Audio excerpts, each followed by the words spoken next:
ल हाम्रो चाहिँ सरले पल्टाउँदै हुनुहुन्छ माटाको डल्ला।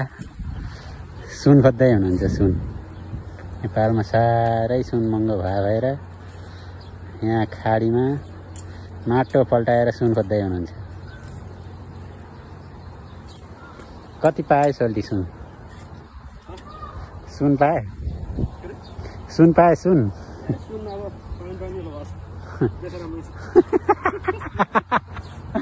यो त लाग्यो यो झर्छ।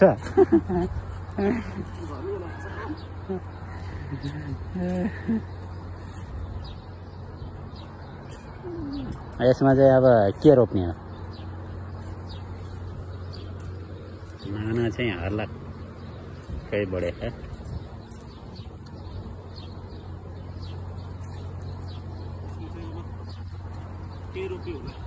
चुकन्दर बिटुटको बिरुवा छ यतापट्टि। यसबाट चाहिँ जर्जिर उठाइसकेको हो। जर्जिर साग, तोरीको साग जस्तै हुन्छ नि। बेल्छ हाने सोल्टीले बेल्छ। लाउ त सोल्टी लाउ।